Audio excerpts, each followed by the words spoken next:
Hallelujah. Sino dito excited na mag-worship kay Lord? Can I hear amen? Sige po, tayo po lahat ay tatayo at mag-worship kay Lord. Come on. Come on, church. Let's put your hands together para sa ating Panginoon. Come on. I'm sure excited po tayong lahat. Sige lang. You can do your best worship to the Lord God. Come on. Hallelujah. Sige lang. Yes, Jesus. Worship you, oh God. And come on, church. I know you can do more. Can you just sing with me now? There's a light that shines with hope and grace fills the sky. With new mercy each day we're alive. Let your glory pour out, Jesus. There's a joy that overwhelms our soul, 'cause we know our God is in control. Overflow, let your favor pour out, Jesus. Come on, you shout the name of Jesus.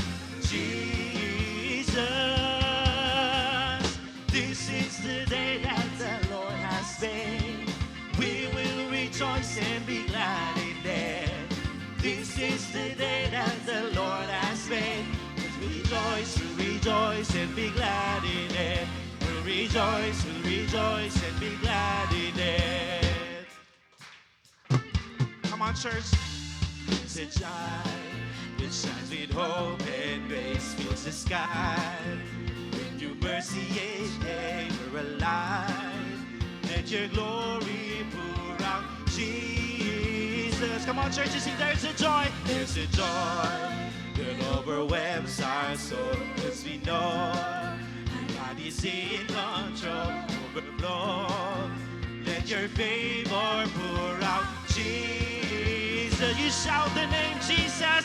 Jesus. This is the day that the Lord has made. We will rejoice and be glad in it.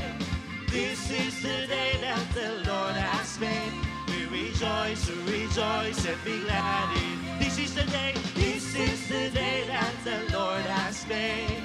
We will rejoice and be glad in it.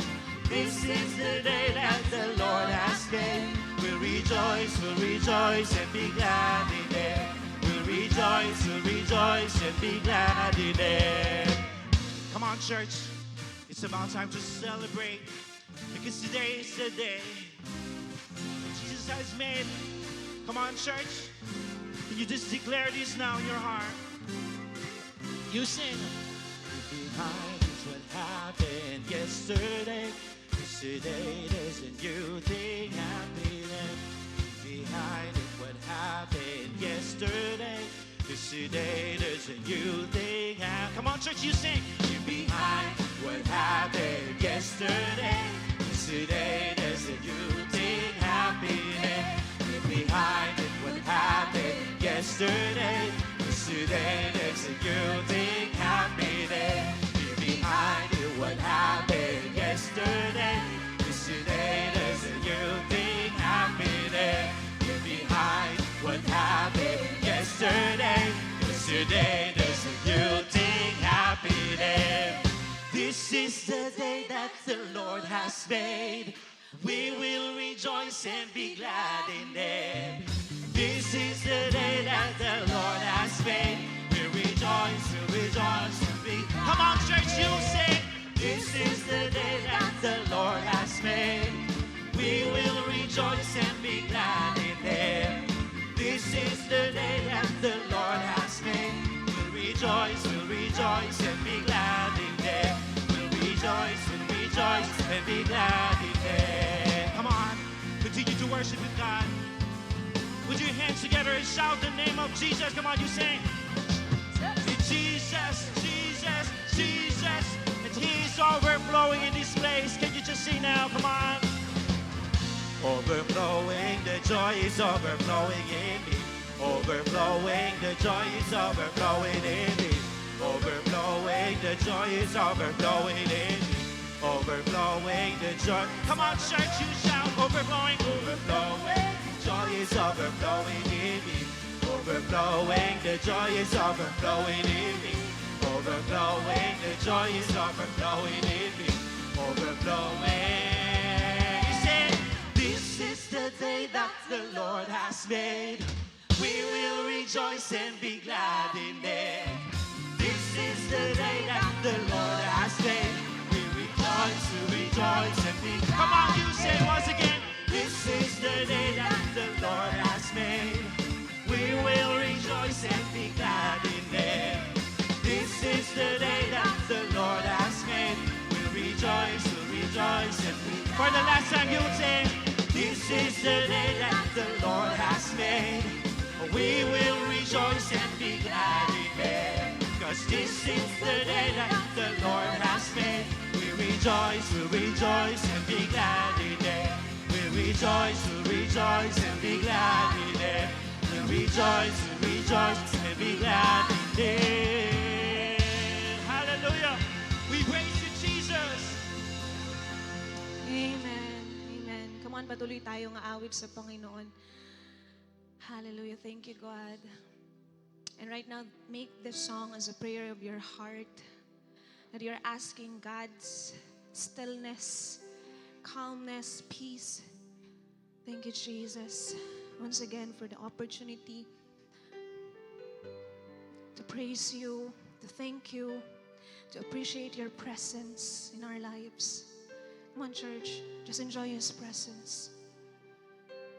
Patuloy mo siyang purihin. Nawitin mo tong kantang ito para sa Panginoon. Come on, let's sing. Hide me now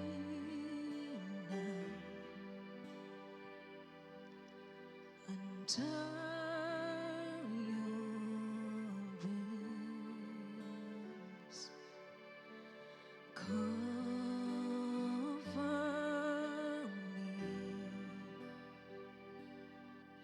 me within your mighty hands. When the oceans rise and thunders roar, I will soar with you above the storm. Father, you are king over the flood, and I will be still, know you are God. Yes, we will be still, yes, you are great, you are powerful. Find rest, my soul, find rest, my soul, in Christ alone.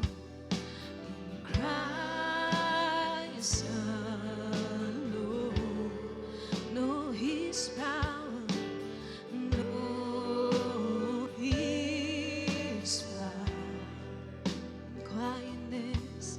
In quietness, in trust. When the oceans rise and thunders roar, I will soar, yes, with you above the storm. Father, you are king over the flood, and I will be still, know you are God. When the oceans rise and thunders, yes, Jesus, I will soar with you above the storm. Father, you are king over the flood, and I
be still, know you are God. And I will be still, know you are God. And I will be still, know you are God. Yes, Jesus. Thank you, Lord. I know that you are God. I know that you are God. Oh, because of you. Oh, because of you, Jesus. I know that you are God.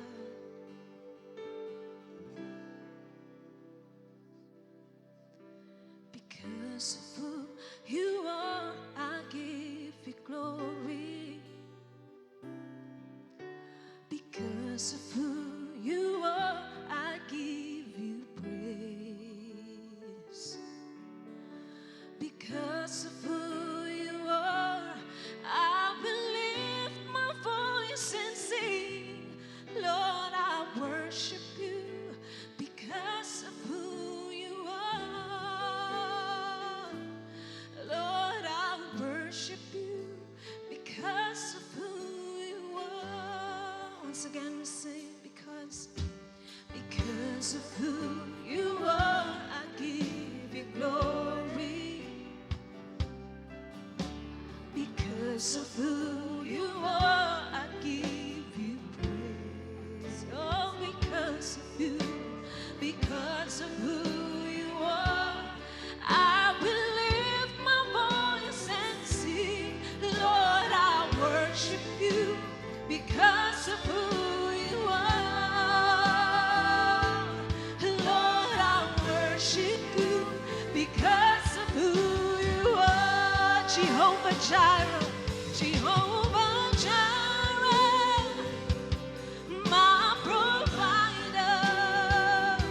Jehovah Nissi, Lord, you reign in victory. Jehovah Shalom, my Prince of Peace, and I worship you because of who you are.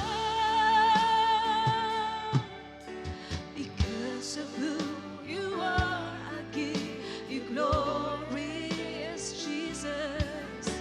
Because of who you are, I give you praise. Because of who you are.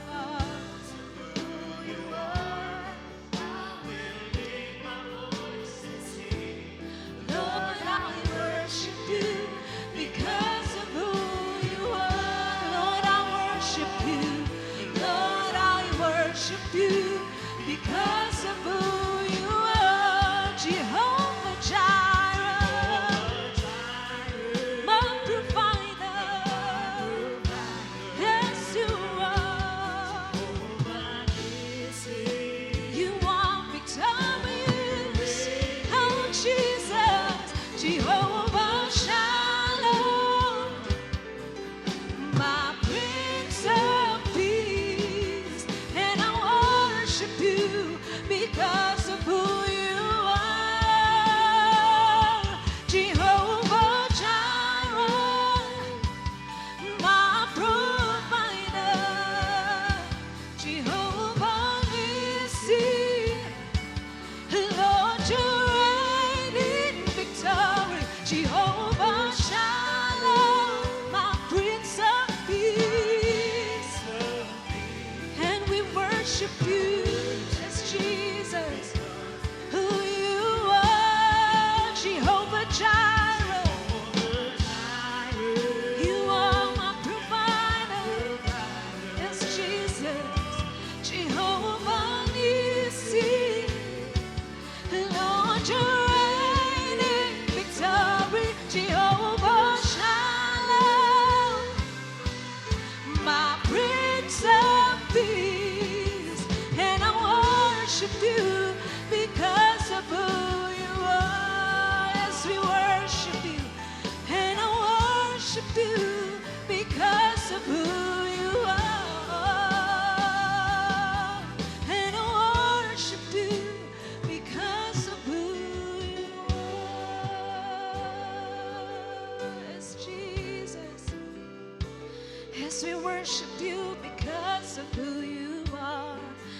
Thank you for your presence, Lord. Come on, continue to praise Him with your own words. Thank God.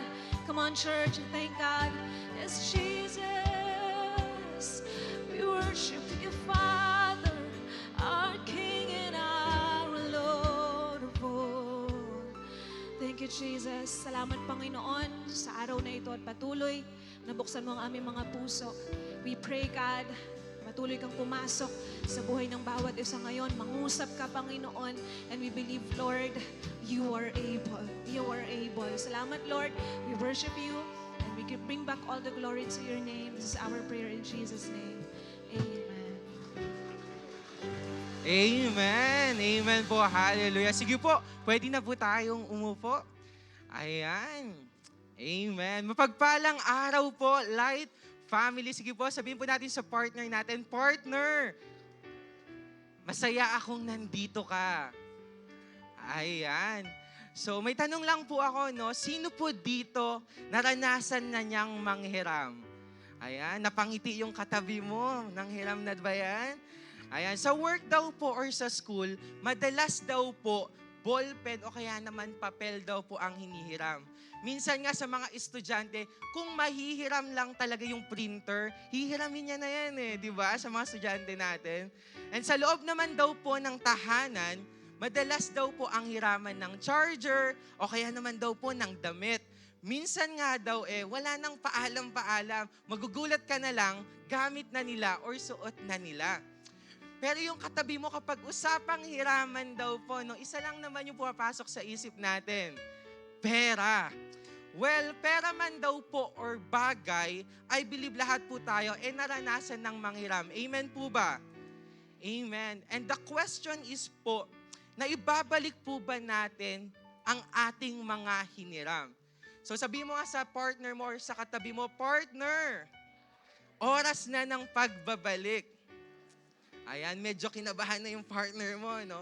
Now, bago po tayong magbalik, allow me to encourage you po with this verse. Basahin po natin, Malakay 3:10a. Sabi po dito, bring the whole tithe into the storehouse that there may be food in my house.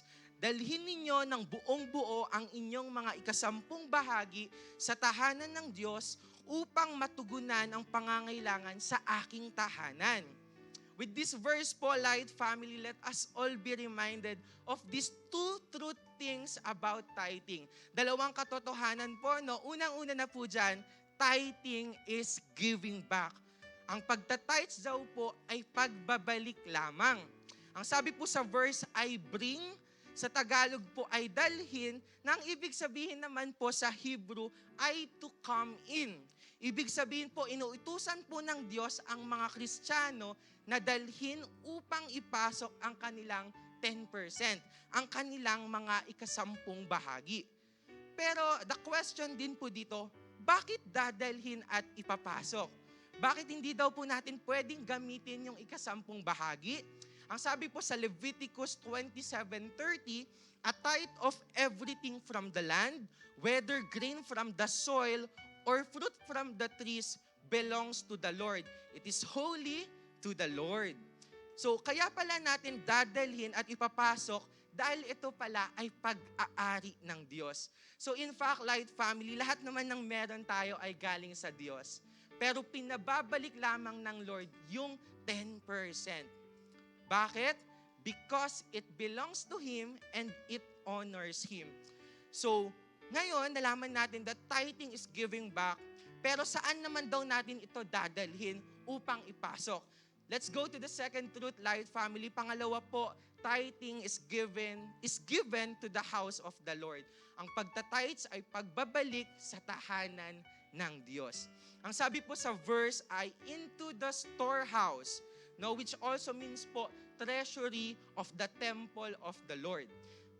Saan daw po natin dadalhin, Light Family, no? Dalhin daw natin at ipasok sa templo ng Panginoon, sa tahanan ng Diyos.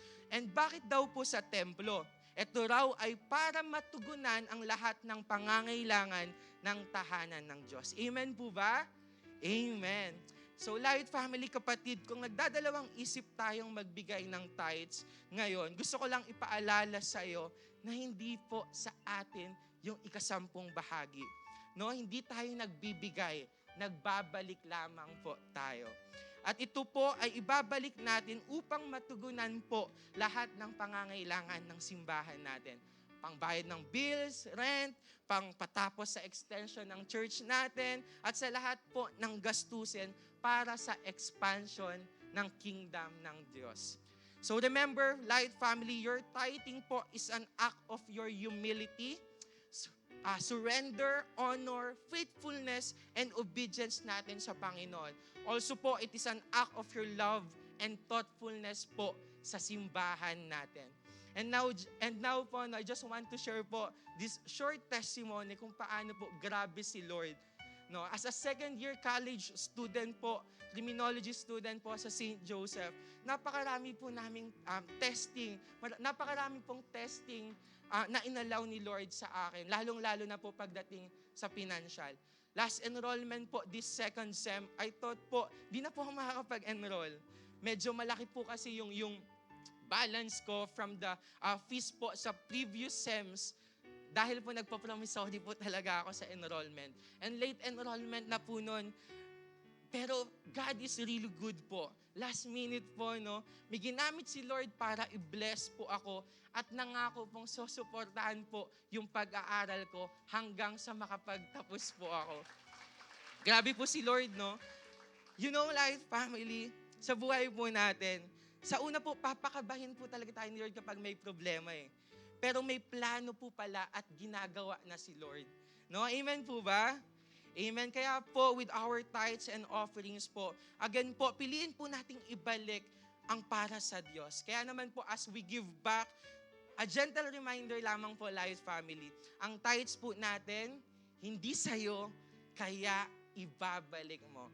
Amen po. Sige po, as we ready our tithes and offerings, tatayo po tayo at mananalangin. Hallelujah. Lord, we thank you, Lord God, for this day na binigay niyo sa amin. Maraming salamat, Lord, sa buhay, Lord God, na binigay niyo sa amin, sa opportunity, Lord God, sa privilege, Panginoon, para maranasan muli, Lord God, ang iyong presensya. Lord, salamat, Lord God, sa opportunity din na to, Lord God, para makapagbalik at makapagbigay sa'yo. Lord, bless niyo, Lord God, yung mga anak niyong to, Panginoon. Lord, protectionan niyo sila, Panginoon, ang kanilang family. Lord, excited pa kami sa gagawin niyo sa buhay namin. Maraming salamat, Lord. We bring back all the glory and praises sa'yo lamang po. We love you, Lord. In Jesus' name, amen. Light Family, let's give faithfully po and thoughtfully sa ating simbahan. Maraming salamat. Praise God! Thank you, Coach, for encouraging us with your giving testimony. Tunay ngang napaka-faithful at generous ng Lord sa buhay ng bawat isa. Amen po ba? Amen. And of course, Light Family, we are full of joy to support your faithfulness in giving back to our God. That's why we can send our tithes, offerings, and pledges sa ating GCash number, bank account, or directly here sa ating church. With that, Light Family, let's give and give back with a joyful heart. Ayan, isang mapagpalang linggo po sa bawat isa. Ayan, pwede po bang batiin natin yung katabi natin at sabihin natin, partner. Masaya akong makita ka. Masaya akong makita ka. Grabe, ang bilis ng araw, partner, dahil we are now on the third topic of our March series entitled, Give Me Jesus. Yes, partner, grabe ang dami ng topic na ibinaba sa atin ng Panginoong nung nakaraang linggo. And I believe kaabang-abang ang mga susunod pang mapag-uusapan natin. Kaya naman, pwede po bang sabihan natin yung katabi natin? Friend, taasan mo yung faith mo. Taasan mo yung faith mo. Dahil may hope kay Jesus. Dahil may hope kay Jesus. Amen. Ayan, truly, partner, bukod sa faith at hope, gusto din natin ibahagi ang pagmamahal sa bawat isa na nandito sa loob ng simbahan, and also that extends to our first-timers and new friends. Definitely. Kaya naman po to our online community, you are very welcome po to join our Sunday celebration. That's why, if this is your first time worshiping with us and you want to be part of our growing family, kindly type the word connect po sa ating comment section, and after po nito ay paniguradong may magma-message po sa inyo. And of course, a warm welcome po sa ating mga new friends and first-timers on site. Ayan, pwede po bang pakitaas yung kamay ng mga first-timers natin? And new friends, ayan, sige Ayan, po. Ayan, palakpakan po hallelujah. natin ang Praise Lord God. sa buhay nila. Ayan, masaya po kaming makasama kayo ngayong linggo at nawa ang inyong karanasan ngayong araw ay magiging simula ng makabuluhang paglalakbay kasama ang Diyos at kasama kami. Yes, tama ka dyan, partner. And please po sa mga first-timers natin, huwag po tayong aalis agad-agad dahil after po ng ating celebration, may kakausap po sa inyo sa ating consolidation area. Saglit na saglit lang po ito. Thank you so much, partner. Muli, para sa ating mga new friends and first-timers, mapa-team on-site or team online ka man, We're blessed to worship God with you. Ayan, palakpakan naman po natin si Lord. Ayan, this time naman po, to stay updated with the latest news in our church, we will proceed to our Light News. Ayan, unang-una na nga po dyan ang ating Light Retreat preparation. Magaganap po ito this coming March 23, 2024, Saturday, 7 p.m. here at Light Church. Ayan, and syempre, dahil meron po tayong light preparation, meron po tayong pinaghahandaang Light Retreat Batch 43. Ayan, Ayan. magaganap po ito this coming March 28, Thursday mula 6 p.m. hanggang 9 p.m. And for the second day, March 29, Friday po ito from 7 a.m. hanggang 9 p.m. Ayan, thank you so much, partner. And reminder lang po sa mga magre-retreat, 2-day event po ang ating retreat. Pero we don't have to worry sa araw na ito dahil holidays po ang dalawang araw na ito. For registration fee naman po, it is only 700 pesos. And ang retreat po natin ay magaganap dito po mismo sa ating simbahan. Ayan, reminder lang po na lahat ng magre-retreat ay kinakailangan pong umattend sa light prep for some important instructions and information. No light preparation, no light retreat policy po tayo. Ayan. And next naman po, this news is for everyone. Brothers and sisters, be excited for our Sunrise Celebration 2024. Ayan. Ayan, sama-sama po nating ipagdiwang sa darating na March 31, Sunday, 5 a.m. sa Marikit Park. Ayan, bale isahang Sunday service po ito sa buong Light Church family as we celebrate Easter Sunday or Linggo ng Pagkabuhay. Ayan, partner, excited na ako and I believe, partner, excited na rin ang bawat isa. Yes, partner. And speaking of excited, we can express our excitement by using Sunrise badge sa ating Facebook profile picture.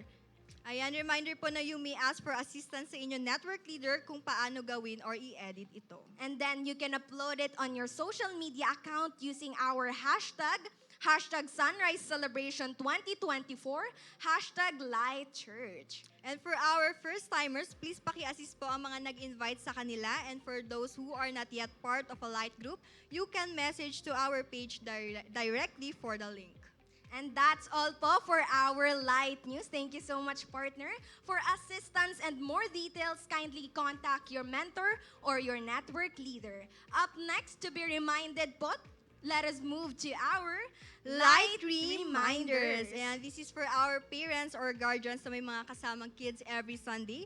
Please make sure na wala po silang sakit bago po natin sila dalhin sa kids room para maiwasan po ang hawaan sa mga bata.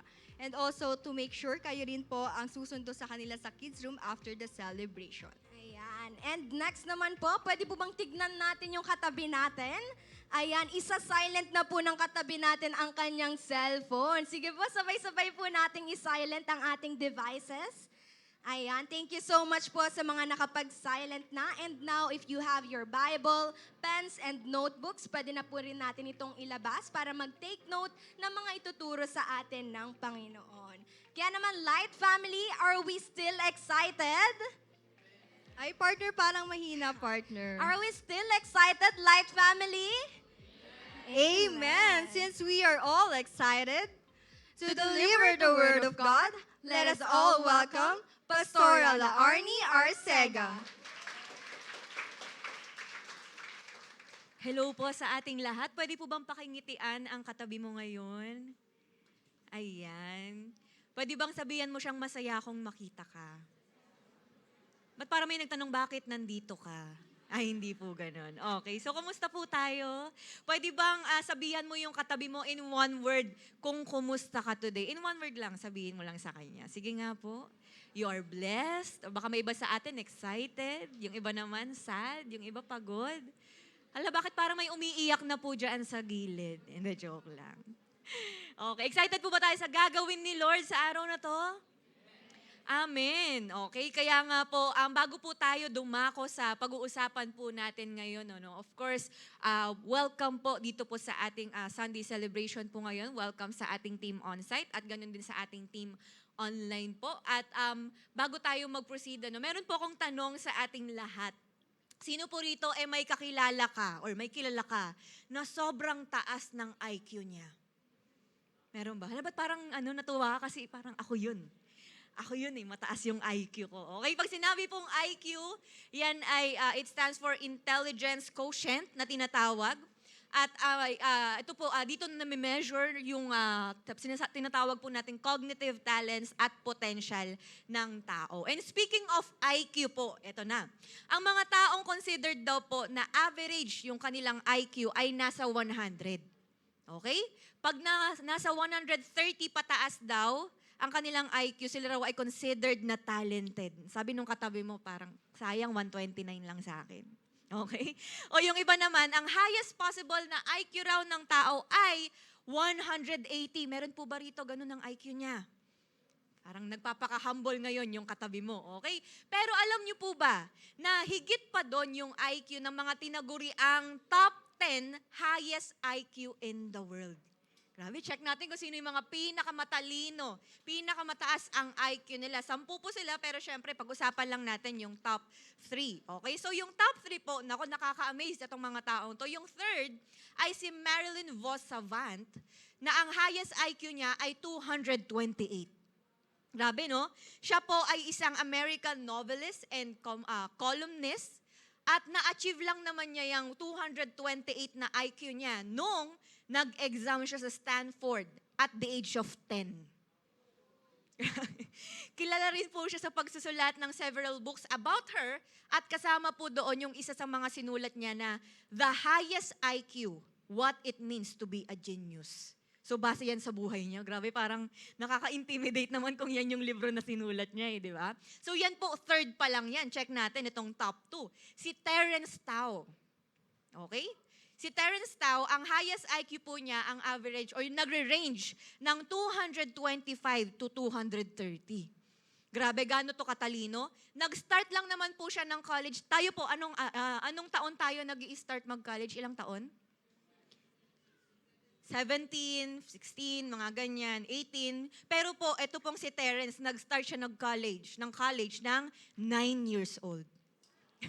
Parang, siya siguro yung pinakamaliit doon, pinaka-cute sa kanila, di ba? And at the age of 20 lang naman, ako wala sanang malulungkot dahil parang may favoritism si Lord. At the age of 20, naka-earn na siya ng PhD. 20. Parang 20, magre-remedial pa lang tayo niya. Yung mga ganun. Marami na siyang napanalunang mga countless awards and honors. And at the age of 31 lang naman, he was awarded sa renowned Fields Medal na usually, itong mga mathematicians na to, natatanggap nila at the age of 40. Pero siya 31 pa lang natanggap na niya. Okay, sabi mo sa katabi mo, grabe no? Okay, ito namang top 1 natin. Check po natin. Ang pangalan po niya ay si William James Sidis. Okay, so alam niyo po yung Sidis, parang nagugutom yung katabi mo. May main course, tapos meron doong Sidis. Okay, yung parang charts ba? Charts. Ganon. Okay? Hindi yata nag-gets ng katabi mo. Sabihin mo sa kanya, mamaya papaliwanag ko yung Sidis. Okay? So si William James Sidis, ang highest IQ niya, nagre-range ng 250 to 300. Grabe, sagad-sagad naman na to. Okay, at grabe po itong taong to kasi 18-month-old pa lang. So 18, 1 year at saka 6 months. Tama? 1 year and 6 months pa lang siya, nagbabasa na siya ng dyaryo. Kailan ka nagkaroon ng concern sa dyaryo nun? Baka nga 20 years old na, di ba? So 18-month-old pala nagbabasa na ng dyaryo, tapos nakakapagsulat na siya ng mga phrases at the age of 2 years old. Grabe, no? 2 years old pa lang. 2 years old pa lang, pinapabilang pa lang tayo ng 1 to 10, pinapalo-palo tayo kasi hindi natin masaulo, di ba? So, accepted na siya sa Harvard at the age of 11 years old. Grabe. So, at naging brilliant mathematician siya at physicist. Okay? So, yan po yung mga top 3 po natin, si Marilyn Terence at saka si William James Sidis. So, nananahimik lang yung katabi mo pero baka mamaya top 4 yan. Di ba? Nanahimik lang yan, pero baka yung IQ niyan 301. Di ba? So, alam niyo po, pag ganyan yung mga na-encounter nating mga tao, parang napakataas na tao, nakaka-amaze masyado. Tama? Kaya ang hirap kapag ganyan, napakatindi ng comprehension level nila, napakatindi ng understanding level nila, kasi nga, sobrang talino. Diba? At may kinalaman po dyan ang pag-uusapan natin today when it comes to speaking about comprehension. So again po, ang series po natin, ang title ay Give Me Jesus, kasi nga po ngayong buong March ay tatalakayin po natin yung deepest and desperate needs ng mga tao na magagawa pong i-meet sa atin ng Panginoon. So hindi lang niya tayo o pagkakalooban ng mga needs po natin sa ating physical needs, ganun din po ang ating mga spiritual needs. Okay? Kaya po ang series natin again ay Give Me Jesus. Kaya nga po nung mga nakalipas na Sundays, ang mga pinag-usapan po natin ay Give Me Faith, Give Me Hope, at alam niyo po ba na ang resulta ng mga Kristiyanong may faith at may hope kay Lord, yan ang pag-uusapan natin ngayon. Kaya sabi mo sa katabi mo, maging excited ka. So today, let's talk about, and this is also our title for today, Give Me Peace, Rest that Surpasses Understanding. Okay, palakpakan naman po natin si Lord. Tatayo po tayong lahat at mananalangin po muna tayo today. Hallelujah. God, we're so excited sa gagawin niyo po sa araw na to. Title pa lang, alam namin na kailangan ito ng bawat isa sa amin, O Diyos. We want to have this kind of peace. Kaya God, binibigay po namin ng 100% attention po namin, focus po namin, na hindi po namin i-allow na ma-distract po kami ng ano pa mga thoughts namin, ng ano pa mga iisipin namin gawin right after this. Pero God, we believe na you allowed this na mapakinggan po namin, mapa-onsite, mapa-online. It's because kailangan po namin to bilang inyong mga anak. Kaya God, ano man ang status po namin ngayon, alam namin na ang bawat isa ay tinuturuan niyo po bilang inyong anak. That is why we are humbling ourselves, Lord. Alam po namin na itong word na ito, i-receive namin, isa sa pamuhay namin for us to be more Christ-like at patuloy kayong mag-glorify sa aming mga buhay. Gamitin niyo lamang po ako, Lord, bilang inyong tagapagsalita at kayo pong maging sentro ng simbahan na ito. We love you, we praise your name sa pangalan ni Jesus. Amen. Sige po, makakaupo po tayong lahat. So that is our title, Give Me Peace, Rest that Surpasses Understanding. Sabi mo nga sa katabi mo, peace. Yan ba yung Yan ba yung malansa kapag lumalangoy? Ay, iba yun. Okay? So, peace. Give me peace, rest that surpasses understanding. So, for us to get to know more about this kind of peace, pag-usapan po natin today, ano-ano yung mga kayang labanan ng peace ng Diyos sa araw-araw na laban natin. What can God's peace combat in our daily battle? So, dalawang bagay lang po. Number 1, God's peace steals our fear. Can you say it with me po? Fear. Ang peace po ay inaalis ang ating mga takot. Okay? Mark 4:35-41, ito nga. Nasampulan po ang mga disciples. On the same day, when evening had come, He said to them, sabi po ni Jesus sa kanila, "Let us cross over to the other side." Now, when they had left the multitude, they took Him along in the boat as He was. And other little boats were also with Him. 37, and a great windstorm arose, and the waves beat into the boat so that it was already filling. But He was in the stern, asleep on a pillow, and they awoke Him and said to Him, "Teacher, do you not care that we are perishing?" Then He arose and rebuked the wind and said to the sea, "Peace, be still." And the wind ceased, and there was a great calm. But He said to them, "Why are you so fearful? How is it that you have no faith?" And they feared exceedingly and said to one another, "Who can this be, that even the wind and the sea obey Him?" So that's number 1, God's peace steals our fear. So check po natin itong mga napagdaanan po ng mga disciples sa passage po na ito. Ito yung time na it was a long day para kay Jesus kasi nagmi-ministry po siya.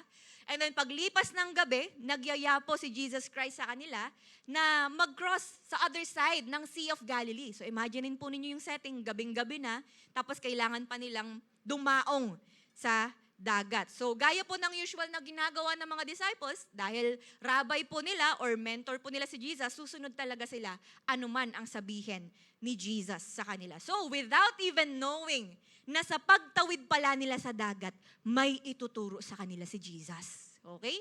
So, ito na nga, habang naglalayag, bigla na lang nagkaroon ng malakas na bagyo. Okay? It came without warning. Biglaan na nga, sobrang intense pa. So, ang term po na ginamit sa verse ay great windstorm. Sabihin nga po natin windstorm. Nang ibig pong sabihin yan ay hurricane or thunderstorm. Malaki at matindi itong problema na kinakaharap po ng mga disciples na nasa bangka. Okay? So, we can easily picture this sa Mark 4:37. Ang sabi po doon, habang naglalayag, inabot sila ng malakas na bagyo, kaya't ang bangkang sinasakyan nila ay hinampas ng malalaking alon at ito'y halos mapuno na ng tubig. Okay, imagine nyo lang, gabing-gabi, ang lamig-lamig, tapos yan pa yung na-encounter nilang matinding bagyo. Kaya po, sobra nang nagpapanik ang mga disciples. Na-realize nilang wala na silang magagawa. So they feared na baka hindi na sila makasurvive at isa lang ang kakahantungan nila, and that is death. Okay? And would you believe na habang nasa ganitong kaguluhan ng mga disciples, nasa ganitong ingay at nakakatakot itong bagyo na ito, si Jesus Christ natutulog. Pwede bang tingnan mo yung katabi mo? Check mo kung gising pa yan. Di ba? Meron po ba kayong kilalang ganong tao na nagkakagulo na sa loob ng bahay, nagsisigawan na, nagbabasagan na ng mga pinggan, nakanganga pa rin?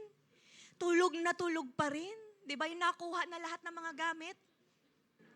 Nakuha na, may mga bumabagsak na wala pa rin, mahimbing pa rin ng tulog. Di ba? Pero si Jesus, ganito rin, natutulog siya, sobrang himbing ng pagkakatulog. Kaya, ginising na nila itong si Jesus. Sabi sa verse 38b, Teacher, wala po ba kayong pakialam? Mamamatay na tayo! Grabe, no? So, ladies and gentlemen, nakita na po natin ang sinaunang OA at nonchalant. Diba? Pero syempre, yung nonchalant po dito na part, ay yung part lang na syempre, relax at calm si Jesus. Hindi sa wala siyang pakialam, ano? Baka po kasi teka lang, nonchalant, diba? Yun yung mga walang care. Pero relax at calm, okay? May picture po tayo dyan kung paano napaka-calm ni Jesus. So, tapos mga nagpapanik, nagkakagulo na yung mga disciples. Mamamatay na tayo! Ganon na. So, the next thing na ginawa ni Jesus, bumangon siya, tapos sinaway niya yung hangin at sinabi niyang, tumigil ka. Tapos sinabi rin niya sa alon, kumalma ka. Tapos nilingon niya yung mga disciples niya, sabi niya, ang OA nyo. Hindi, wala po yun sa scripture, okay? Verse 39, nasabi doon, then he arose and rebuked the wind and said to the sea, peace, be still. And the wind ceased, and there was a great calm. So wala pong ka-effort. Wala pong mga theoretical movement si Jesus na alam niyo yung kapag may mga superpowers yung mga tao, talagang may mga dance steps pa yan. Di ba? Talagang iwawagayway pa nila yung mga kamay nilang mga gano'n. Talagang may mga may mga orasyon pa na sasabihin para lang magawa yung superpowers nila. Pero si Jesus, nadaan lang niya sa salita. Amen? The wind and water recognize the voice of Jesus, their creator. Galing, no? So, totoo nga yung sinasabi sa Psalm 89:9 na you rule over the surging sea. And when it waves mount up, you still them. Sabi naman sa Psalm 93:4, mightier than the thunders of many waters, mightier than the waves of the sea, the Lord on high is mighty. So, ibig pong sabihin, if He has the power to create, He has the power to control it. Amen? Pwede po bang palakpakan naman po natin si Lord? Meron po ba sa atin dito nagawa mo na magpatigil ng bagyo? Magpatigil ng mga alon, ganyan. Kaya lang minsan yung misis po ninyo, hindi nyo mapatigil, di ba? Di joke lang. Di ba? Parang grabe, napaka-powerful ng Panginoong Jesus. Amen po ba? Di ba? So alam niyo po, ano yung nangyari after nun? Sabi po ni Mark sa verse, it became perfectly calm. Galing, no? Para raw pong parang naging pond. Yung dagat na flattened talaga ang lahat na parang wala man lang pinagdaan ng bagyo. Ganun po ka-powerful ang Panginoong Yesus. Amen? So ano po yung next na sinabi ni Jesus sa mga disciples? Yung mga disciples niya na nasaksihan ng lahat ng yon. Sabi niya sa verse 40, bakit kayo natatakot? Wala pa rin ba kayong faith? Ang tanong po rito ni Jesus, na bakit sila natatakot, it could also means, bakit kayo natatakot up to the point of giving up? Kasi after ng lahat-lahat ng mga naituro ni Jesus, after ng lahat ng mga miracles, at lahat ng mga supernatural things na nagawa ni Jesus, na nasaksihan ng mga disciples, yung ganong bagyo lang pala ang magpapapanik at magkukos ng great fear nila. Hello? Kahit pa, Jesus is present with them. Kahit pa, they were on the same boat. Amen? So yung naging response ng mga disciples, sabi sa verse 41, lalo patuloy silang natakot. Kaya nagtanungan sila, siguro mga nagbulungan tong mga to, sino kaya talaga siya? Grabe! Sabi nila, grabe! Pati hangin at alon sumusunod sa kanya. Pero this time po, yung fear na naramdaman nila, may kasama na itong awe at may kasama ng amazement kay Jesus na kaharap nila. Amen? Ito yung klase ng fear na mayroon ng reverence. Reverence, lalo na na-witness nila yung mighty power ni Jesus Christ na fina-follow nila. At di lang yun, after what the disciples had witnessed, yung fear at panic nila napalitan ng peace at assurance. Isa po ito sa mga patunay that God's peace stills their fears. Amen? Palakpakan naman po natin si Lord. So now, to some of us here po, baka meron kang present na kinatatakutan. Di ko po alam kung ano yung mga pinagdadaanan natin, no? But perhaps Jesus is asking you the same question right now. Why are you so afraid? Bakit ka natatakot? Ano po ba yung mga storms natin in life na currently kinakaharap natin? Alam mo yun, yung sobrang lakas ng bagyo na tipong gaya ng mga disciples, nauuwi na tayo sa pagko-question kung talaga bang may care si Lord. Nauuwi na tayo sa pagpapanik na parang hindi na tayo mapakali and all. Nauuwi na tayo na parang may mindset na tayo, mamamatay na ako, mamamatay na kami. Diba? O kaya we have this fear na takot talaga tayo sa mga dinadaanan nating mga problema ngayon. Or minsan, baka tao na yung kinakatakutan natin. Or baka sitwasyon sa buhay natin. Or even fear of the unknown. At ito yung nagkukos sa atin para magkaroon ng great panic na as if nalulunod na. You know what? Ano man pong klaseng storm yan, tandaan po that storms in life may not be enjoyable, but those are beneficial. Hindi man ka-enjoy ang mga bagyo nating pwedeng daanan, pero makakatulong yan sa atin. Bakit? Kasi through the storm, ang mga disciples, na-discover nila kung sino si Jesus. Diba? Kaya inalaw ng Panginoong Hesus na dumaan sila doon para maipakita niya na kaya niyang magpakalma ng ganong katinding bagyo. Tumaas lalo yung kanilang pananampalataya at pagtiwala sa Kanya. So sa storm din, madalas, naiintindihan natin lalo kung sino si Lord. Amen? Kaya yung storms natin sa buhay, they were sent, hindi po para i-destroy tayo, hindi para takutin tayo, kundi para i-develop tayo at mas lalo tayong manampalataya kay Lord. Amen? Gaya nga po ng sabi ni Matthew Henry, the ship that has Christ in it, though it may be tossed, cannot sink. Hindi lulubog ang bangka kung nasaan ang Panginoong Hesus. Amen? Palakpakan naman po natin si Lord. And of course po, hindi naman sa lahat ng pagkakataon, makakaalis tayo agad-agad sa mga bagyo natin sa buhay. Baka kasi dahil nakita natin, nabasa natin sa passage, bakit sa kanila? Biglang pinakalma sa akin, ako 10 years na binabagyo pa rin. Ilang taon na magulo pa rin sa buhay ko, ilang taon na binabagyo pa rin yung pamilya ko. Yung mga ganyan, okay? Pero, of course, ang katotohanan is that, hindi naman po sa lahat ng pagkakataon, bigla-bigla pong aalisin ng Lord yung, papakalmahin niya yung mga bagyo natin sa buhay. But, ito po yung magandang assurance.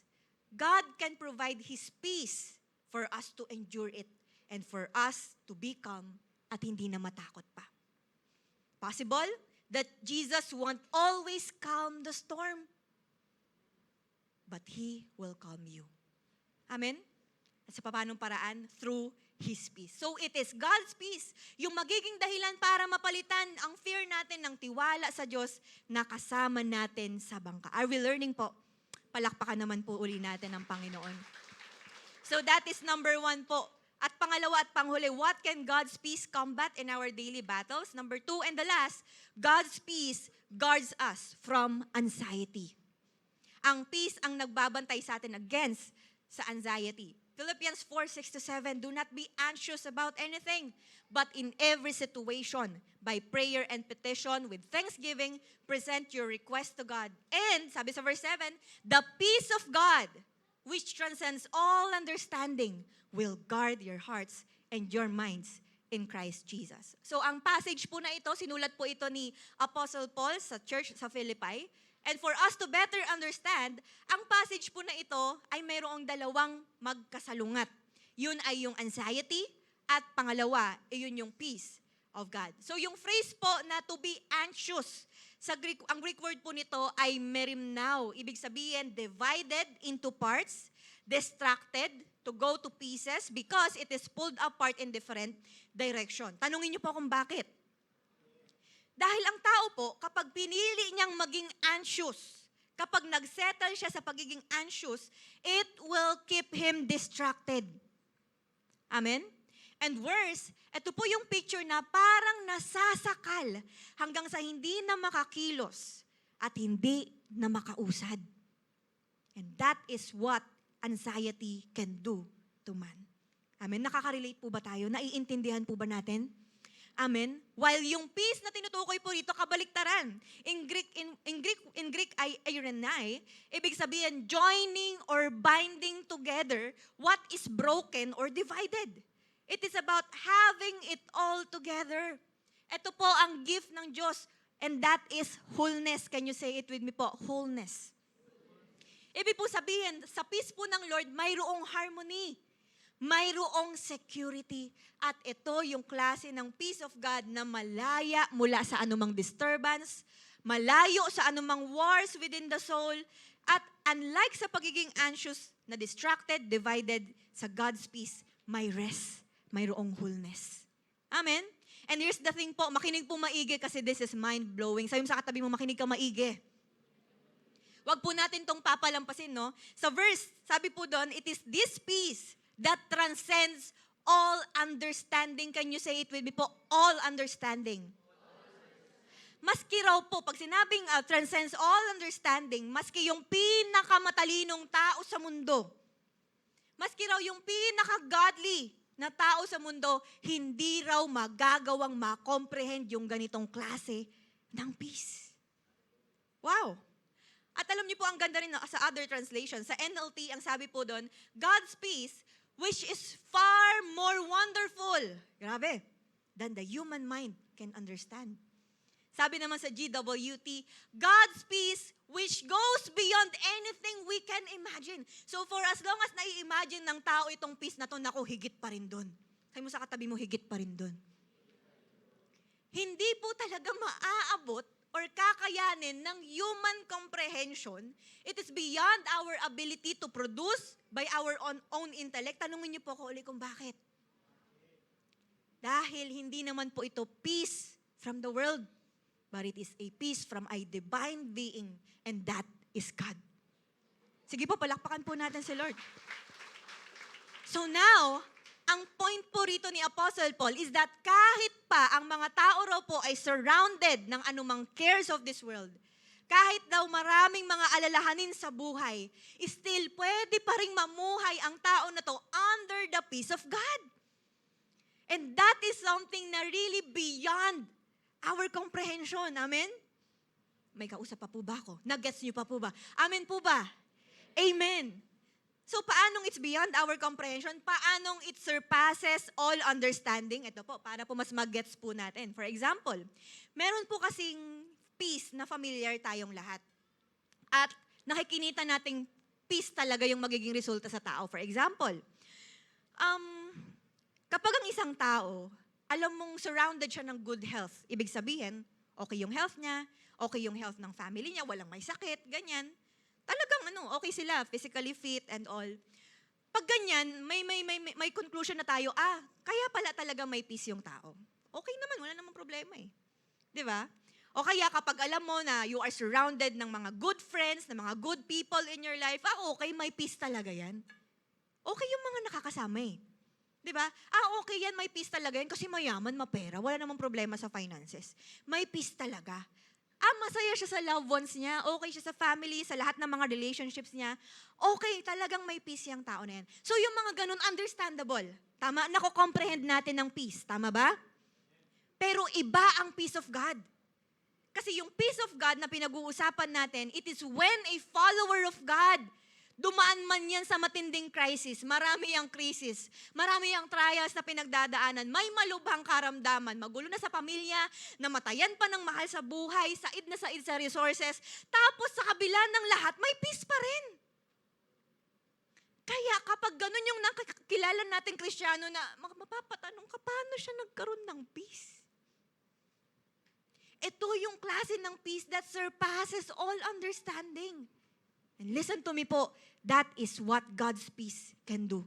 It guards us from anxiety. Amen? So remember po, that the anxiety or yung anxiety mismo, it is a word that usually has something to do with the thought of threat or hindi mangyayari saan? Sa future. Baka po kasi medyo maguluhan tayo. Parang pastora, parang magkalapit lang itong fear at saka anxiety. Ano ba yung difference nila? Yung fear po, yan yung matic na response ng tao kapag sa present, meron siyang pinagdadaanan na talagang nakakatakot. Okay? And then, yung anxiety naman, wala pa man yun sa harap niya. Hindi pa niya currently pinagdadaanan, pero nakikita niya ng mangyayari sa future niya. And that is anxiety. Okay? Hindi pa man niya nakikita mismo, pero may mga iniisip na siya, ganito ata yung mangyayari sa family ko, sa mga susunod na araw, ito ata mangyayari sa career ko, ito ata mangyayari sa business ko, na-anxious ako. Okay? So the question is this, what causes your anxiety lately? Ito ba yung mga worries mo in the future, yung mga alalahanin mo sa future na pag-aaral mo bilang student? Yung alalahanin mo bilang ikaw na worker or empleyado in the future?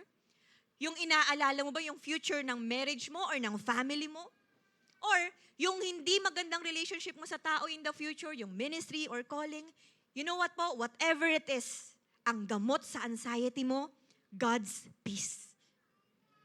So hindi po totoong whenever we got anxious, ang magiging response na lang natin, ganun talaga. Ganun talaga. We have to face it. Wala na akong magagawa kasi baby pa lang ako, anxious na ako eh. Inborn na to eh. Ganun talaga. Sabi mo sa katabi mo, hindi ganun. Baka kasi may mindset tayo na, hindi na talaga mawawala sa akin yung pagiging anxious kasi araw-araw gawain ko na to, libangan ko na to. Mas consistent ako maging anxious kaysa sa mag-devotion. Diba? So, hindi po totoo yung ganun na lagi na lang natin siyang i-instill sa ating mindset. Dahil may antidote for anxiety. 1 Peter 5:7, cast all your anxieties on Him. Because He cares for you. Sabi mo sa katabi mo, nagkikare sa'yo si Lord. Na kung papaano ang sakit po, sa bawat sakit natin sa katawan, may kalakip na gamot. Diba? Kapag, masakit ulo mo, ito yung ito yung gamot dyan. Masakit ngipin mo, ito yung gamot dyan. Masakit puso mo. Wala akong alam dyan. Diba? Lalo na kapag yung mga magulang, diba? Kapag buong katawan, kahit anong parte ng katawan ang sumasakit, ang gamot, efficacent oil. Katin ko. Diba? O kaya magiging sagot nila, yan, kaka-cellphone mo yan. Diba? Lahat tayo, kaano man yung masakit sa katawan natin, mayroon nagat gamot pagdating dyan. Paano kapag pagdating sa anxiety? Ang sagot, God's peace. Sabi mo sa katabi mo, God's peace. And here's the thing po, makinig po maigi. God's peace is the one that replaces the anxieties of life. Baka po, check na lang din natin yung mga sarili natin. Kung araw-araw na-anxious po tayo, check natin. Kumusta yung pagtanggap mo sa peace mula po kay Lord? And let the peace of God guard you sa lahat ng mga nagpapadistract sa isip mo in what lies ahead sa future. Ganto po ka-amazing ang kayang i-combat ng peace of God. Ang i-guard tayo against anxiety. Amen? Palakpakan naman po natin si Lord. So now, bilang panapos po, to conclude, ano po uli yung dalawang God's peace, or what can God's peace combat in our daily battles? Una, God's peace stills our fear. Pangalawa, God's peace guards us from anxiety. So now, bilang mga followers ni Lord, baka nananahimik lang yung katabi mo, pangiti-ngiti lang yan. Pero baka marami na yung pinagdadaan ng anxiety at saka fear sa buhay. Amen? Pangiti-ngiti lang yan. Mukha mang strong, mukha man niyang nonchalant. Diba? Di man siya OA ngayon. Pero every time na uuwi pala yan galing work, every time na uuwi pala yan galing school or uuwi sa bahay, galing ministry, galing sa labas or ano ba, basta kapag mag-isa na lang siya, doon na niya pilit na nilalabanan ang laban niya sa lahat. And we now come to realize na kahit pala Kristiyano na, kahit pala sumusunod kay Lord, hindi rin pala excuse ang mga anxieties sa buhay. Hindi pala excuse yung mga worries or fears niya dito sa mundo. At habang tumatagal, we are in this everyday battle na may, alam mo, may tanong ka na, ano ba, lalaban pa ba ako? Or susuko na ako? That is why this will bring us sa katotohanan na sa dami man ng mga concerns and worries sa mundo, kay Jesus pa rin talaga tayo makakahanap ng tunay na kapahingahan. Kaya for every one of us here, di ko po alam kung ano yung mga fears, ano mga anxieties, or anything. Baka masyado na tayo nababurden sa mga pinagdadaanan natin na para tayong nasa iisang bangka, mga nagsisipag-panic lahat dahil sa dami ng mga bagyong na-encounter natin. Parang niyugyug-yug tayo ng mga bagyo sa buhay natin. Makakahanap tayo ng kapahingahan kay Lord. Matthew 11:28. Come to me, all you who are weary and burdened, and I will give you rest. Alam niyo po, nakaka-amaze lang, nakaka-bless kasi we have this God na welcome kahit ang mga natatakot. Mayroong sovereign na Diyos, makapangyarihang Diyos, na welcome kahit ang mga na-anxious. Di ba minsan may mga gusto kang lapitang tao, parang paiyak ka na, tapos sabihin niya, huwag kang umiyak. Walang umiiyak sa pamilya natin. Baka ampun ka. Diba? Parang mag-o-open ka palang, friend, alam mo may problema ako. Ay, ako din, may problema din ako. O di pareho na kayo nag-iyakan. Diba? Buti na lang we have Jesus na welcome tayo kahit pa nagpapanik tayo, kahit pa pagod na pagod tayo. Hindi siya yung Diyos ba na namimili, okay, yung mga gusto kong sumunod sa akin, kailangan kasi mga strong, independent woman. Kailangan kasi mga matitikas, kailangan mga fierce yung mukha. Yan lang yung mga papasa sa akin. Pero yung mga weak, yung mga OA, hindi yan welcome sa akin. Pero yung mga nagpapanik, pero yung mga ganto ganyan, ay hindi, wala pong ganun. Pero sabi niya, hindi niya sinabing umalis kayo sa akin. Yung scenario po ba sa bangka na nabasa po natin sa passage, nung bang na-encounter or nalaman or naririnig ni Jesus na nagpapanik yung mga disciples niya, pinagsisipa ba niya sa bangka lahat? Ano kayo? Akala ko pa naman mga disciples ko kayo. Ha? Parang di niyo kasama. Wala, di ba? Ang nais lang niya, masaksihan ng mga disciples niya yung kaya niyang gawin. So every time pala na natatakot tayo, every time na na-anxious tayo, hindi para ilayo yung mga sarili natin kay Lord. Hindi para questionin mo yung sarili mo na, para naman akong hindi Kristiyano. Para naman akong hindi disciple. 30 years na akong Kristiyano, umiiyak pa rin ako. Di ba? Pero He is inviting everyone. Sabi niya, come to me, all you who are weary, and I will give you rest. Hindi niya sinasabi na, alam mo yung kapag napapagalitan tayo, halika. Isa. Hindi ka. Yung matatakot lumapit yung mga anak pag ganyan eh, kasi alam mo nang may susunod dyan na pamalo eh. Pero hindi ganun si Lord. Lapit ka. Bigyan kita ng rest. Ang dami mo ng mga iniiyak, pagod ka na, ang dami mo mga kinakatakutan, anxious ka, nagpapanik ka. Halika, I will give you rest. Amen? So whenever we come to Him, we find peace in Him. And that peace is surpasses all understanding na maski yung top 3 kanina na napag-usapan natin, kahit sila mapapatanong, di nila alam yung sagot dyan. Kahit gaano pa kataas yung IQ ng tao, hindi niya pa rin magigas kung bakit ganon yung nagiging resulta ng peace ng Diyos sa tao. It's beyond our understanding. Ito yung klase ng peace na never nating matatagpuan sa mundo. Kay Lord lang. That is why isa lang po yung babaunin natin today. As an application, be still and find rest in God's peace. And para sa lahat ng kausap ko ngayon, gawin po nating goal to na asamin, i-desire yung peace ng Diyos na ino-offer niya sa atin. Dahil kapag tayo may God's peace, hindi mo gagawing option ang sumuko. Hindi mo gagawing option yung, alam mo yun, mamuhay na lang sa anxieties and fears mo sa buhay. Kasi God is offering His rest sa atin. Kaya please lang, wag na tayong magmatigas. Wag tayong lumayo kay Lord. I-rest natin anuman yung mga stresses natin sa buhay, anuman yung mga worries natin sa buhay na to, na anuman ang burdens mo, isusuko mo lahat kay Lord. Ipapahinga mo yung puso mo, yung isip mo, yung kaluluwa mo mismo kay Lord. Papalayain mo yung sarili mo sa pag-overthink mo sa buhay. Kasi He cares and He wants you to find rest. Hindi sa mundo, hindi sa resources mo, hindi sa ibang tao, kundi sa Kanya. At kaya Kanya pinapalapit sa Kanya, kasi sa Kanya mo lang matatagpuan yung peace na makakapagbigay sa iyo ng rest. Hindi sa ibang bagay, hindi sa ibang tao. Amen? That is why Jesus is the answer to all our fears and anxieties of life. Amen? Tatayo po tayong lahat. And let's close our eyes. Alam mo kapatid, again, uulitin ko habang ikaw'y nakapikit ngayon. Si Jesus lang ang sagot sa lahat ng mga fears and anxieties natin sa buhay.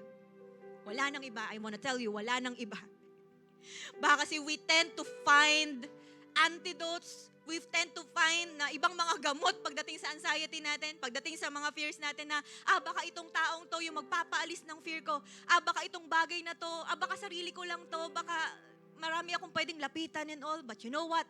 Ngayon pa lang, God is telling you today, ako ang sagot para mawala ang mga fears mo. Para mapalaya ka, mawala ang mga anxieties mo sa buhay. Jesus is the answer, kapatid. Kaya ngayon sa mga oras na to, hindi ko alam kung ano yung mga nagiging fears mo ngayon. Hindi ko alam kung ano yung mga nagiging cause ng anxieties mo ngayon. But this is between you and Jesus right now. So just imagine yourself right now na para kang nasa bangka. You have so many things na parang pwedeng maging cause ng mga panics mo sa buhay. Pwedeng maging cause ng mga anxieties mo in life. Hindi ko alam kung ano mga storms yan, kapatid. But I want you to know na sa bangka na yan, kasama mo ang Panginoong Yesus. That is why sa mga oras na to, we will all humble ourselves before God. Ilalatag natin lahat ng mga takot natin sa buhay. Ibibigay natin lahat yan, kahit yung mga anxieties natin sa Panginoon. At wala kang ibang gagawin ngayon, kapatid, kundi ang lumapit sa Panginoon. He is reminding you and telling you, anak, come to me. Come on. Lapit ka ngayon kay Lord. Anak, come to me. Ang dami mong takot. I know, may mga nag-overthink ka. Alam ko sa mga gabi, may mga pagkakataon hindi ka makatulog. Alam ko na maraming tumatakbo dyan sa isip mo.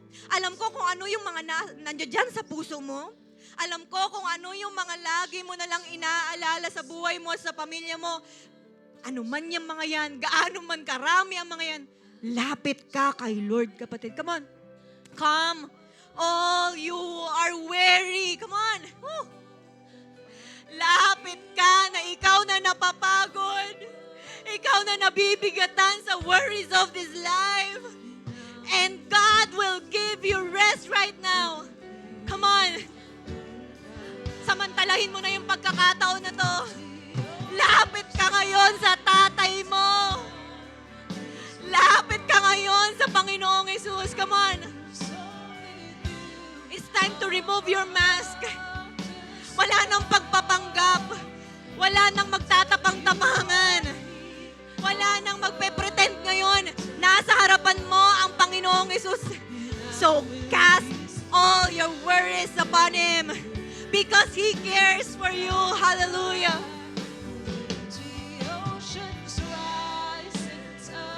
You can cry out to God right now. Pwede kang lumuhod. You can raise up your hands. Hindi ko alam kung ano yung gusto mong gawin. Just come to Him right now. Lapit, hindi palayo. Lumapit sa Diyos.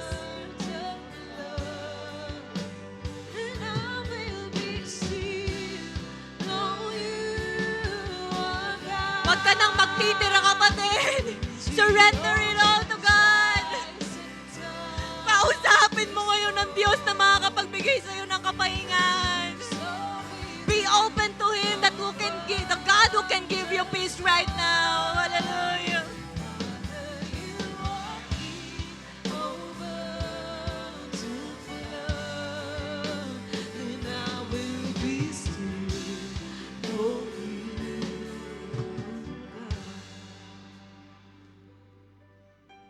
Come on. Walang pumipigil sa iyo ngayon. Just come to Him. Malaya ka sa ano pa mga distractions sa buhay. Malaya ka sa ano pa mga pambubuli or mga kasinungalingan ng kaaway na baka may iba sa atin, sinasabihan ka na, wala, hindi ka mahal ng Diyos, walang care sa iyo yung Diyos. Wala, tinalikuran ka na ng Diyos mo. Hindi totoong may concern sa sayo. Malaya ka sa ano pa mga doubts and all. Ang nandirito ngayon, ikaw at ang Diyos na nasa iisang bangka. This is a reminder for you na hindi ka nag-iisa sa mga laban mo. Kayang-kayang mapagtagumpayan ano man ang battles mo sa buhay because of God's peace na ipagkakaloob niya sa'yo. Kaya this time, gusto mo na isuko ang iyong buhay sa Panginoon if this is your first time here. Gusto mong tanggapin siya bilang iyong Panginoon at tagapagligtas. Can you say this prayer with me? Sabi mo, Panginoon, patawarin mo po ako sa naging pagtalikod ko sa iyo. Patawarin niyo ako sa aking mga naging kasalanan. Naniniwala ako na kayo ang Panginoon, nagkatawang tao, namatay at muling nabuhay para sa aking kaligtasan. Tinatanggap kita bilang aking Panginoon at tagapagligtas. Para sa ating lahat dito, receive the peace of God. Come on. Pwede bang ilagay mo ngayon ang iyong kamay sa tapat ng iyong dibdib? Damhin mo ang peace mula sa Panginoon. Come on. God is giving you His peace right now. Receive that peace that comes from Him. Hallelujah. Kaya this time, as a sign of your recommitment to God, itataas mo ang iyong mga kamay at patuloy siyang sambahin ngayon. Na sinasabi mo ngayon sa Panginoon, Lord, kaano man katindi ang bagyo na kakaharapin ko, I will be still. I will know that you are my God. Mananatili ako sa iyo. Magtatagumpay ako dahil sa iyo. I will be still and know you are God. Come on, there's more. There's more. Sing with all your heart. Hallelujah. Adore Him, glorify Him, worship Him.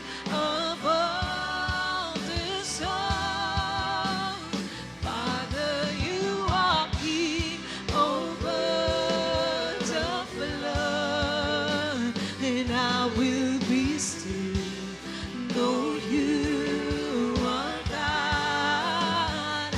When the oceans rise and thunders fall, I will soar with you above the stars.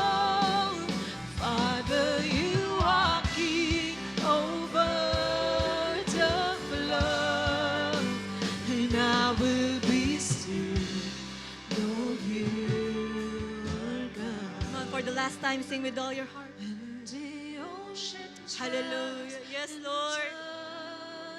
thunders fall, I will soar with you above the storm. Father, you are King over the flow, and I will be still, know you are God, and I will be still, know you are God. I will be still, know you are God. Hallelujah. Be still and find rest in God's peace, kapatid. Be still and find rest in God's peace. Yes, hindi immediately pwedeng patilain, hindi pwedeng hindi pahintuin ng Panginoon ang bagyo ng buhay mo ngayon. It's possible. Lahat yan ay dahil sa sovereign plan ng Panginoon. Hindi natin alam kung hanggang kailan. Hindi natin alam kung kailan titigil, kung mapoprolong pa or what. We may have these storms in life na hindi natin may iwasan.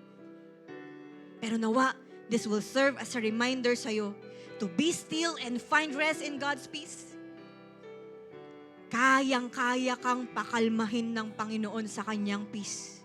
Because He is the answer to all our fears and anxieties of life. Hallelujah. Kaya God, nagpapasalamat po kami sa mga oras po na ito. We thank you for your peace, O Diyos.